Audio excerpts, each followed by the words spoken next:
Here's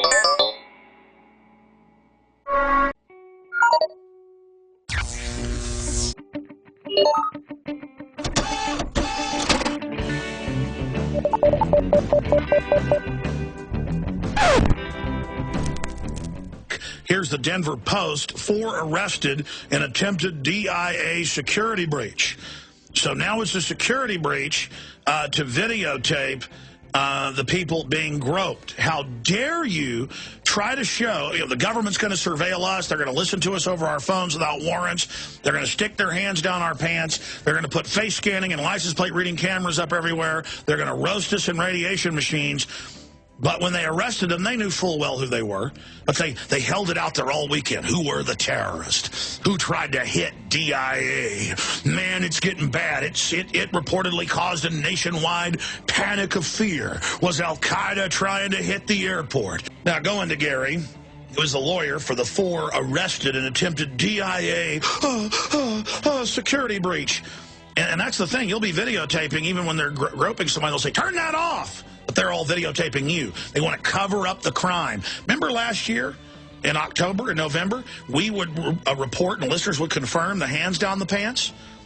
They were still saying, we don't even grope you on the outside. It's not groping, it's security. It's professionalism. And then, oh, we do stick our hands down your pants and grab your genitals. And Ron Paul came on and talked about him doing it to him. Jesse Ventura came on. I've witnessed it happen to the governor. This is what's going on. So, see, they don't want you to have a public debate about this. They're training their armies, their cadres, to later roll it out. Kind of like for over a decade, they've been listening to your cell phone without warrants. Now they're announcing it. They've been with the smart meters, able to control your thermostat. Now they're announcing it. They've been watching your kids with AI smart cameras in every major public school that we've looked at for over a decade. Austin had face scanning and microphones up in 1998. I got the federal grant documents from Kay Bailey Hutchinson on it. That's in my film, Police State 2000. Now they announced it last month. Now they're announcing it to the slaves. Gary, good to have you on with us today, a great patriot, standing up. You've got a history of beating these guys. What really happened with the evil We Are Change people trying to show the out-of-control 10th Amendment, out of their jurisdiction, toilet attendant level goons who love to grope small children? What happened? Well, Alex, let me first say thank you for having me on your show. It's always a pleasure, although this isn't as pleasurable as it has been in the past because these 4 young people have been charged with criminal offenses, and that's really the travesty. There was one of the younger members, she's in her 20s, and of course she's attractive. She's a newer member to Colorado We Are Change. I had met her a couple of weeks ago at one of the functions, and she was actually flying to California for business. And although this wasn't an officially sanctioned event through Colorado We Are Change, or I would have gotten the email, but nonetheless, some of the members, more seasoned, simply wanted to escort her to her flight. Now, of course, we've all been trained that you can't go beyond security without a boarding pass, and although Katie had a boarding pass, the other 3 gentlemen did not. So they were attempting to make their point that, hey, listen, we're here. We're just her friends. We want to make sure that she gets on this plane. We understand. Yeah, that's the point. They didn't hide it. They showed up to show the good-looking woman who we know that the pedophiles and the pervs are going to target. That's their favorite. And we know they're going to attack. That's why they've got the job. They like to, grab women's breasts. And so they were there to protect her. And this is the TSA striking back. You do not refuse the search or they'll try to charge you now. And you don't videotape the groping. You sit there and you take it. You take the Soviet re-education camp. You take the rape. You take it. You take the sexual assault. You take it and you like it, and you don't show it, or you go to jail. Well, plus, we've all heard in the national media that even if you get through the security checkpoint, that doesn't mean that once you get into the concourse that they're not going to pick you out again. And there you are now by yourself. And maybe you're not in your mid-20s. Maybe you're in your mid-70s. Maybe you're in your mid-teens, But we can't have parents go beyond the checkpoint. We can't have relatives go beyond the checkpoint. We can't have friends go beyond the checkpoint.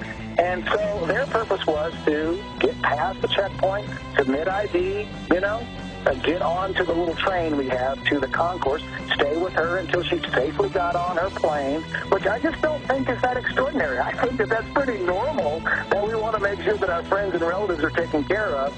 And, you know, they've been charged in the local municipal court with disturbing the peace, interference with police, trespass. But, you know, nonetheless, they're criminal charges. I appeared with one of the young men this morning in court after he had spent 35 hours in jail over his trespass, disturbing the peace ticket that they could have simply been issued. Now, they could have gotten summons to appear. But, you know, they had to be arrested. Katie missed her flight. Thank goodness she made it up later and then was able to make her appointment. But in the end, I think what started out as being a genuine concern for a friend just turned into a mountain of problems. And that's their whole MO, is to make it so uncomfortable to stand up for your rights that if you do, you may just wind up on the evening news, and Channel 7 here locally posted a picture of Osama bin Laden next to their 4 mugshots. Really? That's what the local news, and they showed the 4 mugshots, and then the next picture up on the screen was Osama bin Laden.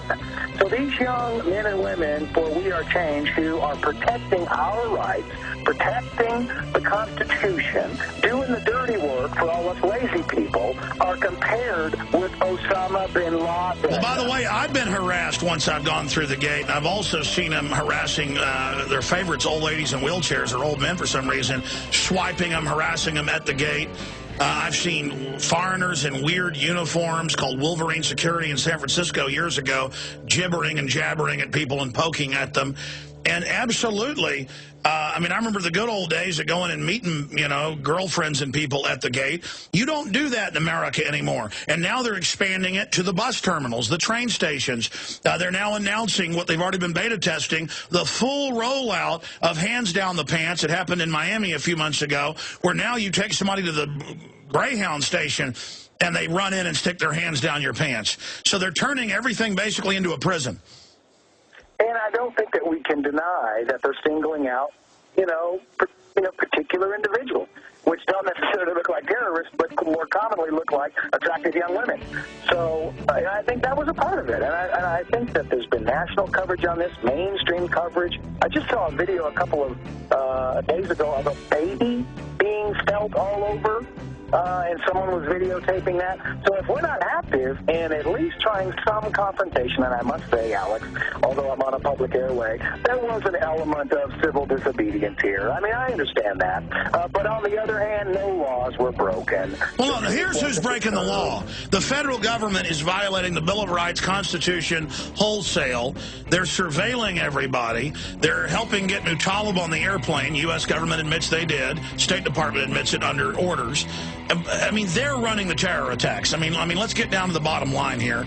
The government are the terrorists. They're the narcotics traffickers. They're the ones that are staging all this to turn us into a prison state so they can steal everything and then use the police state to suppress us. So it's very simple. They're terrorists. End of story. Well, these matters hopefully can be resolved short of trial, but I don't see, my clients pleading guilty anytime soon, so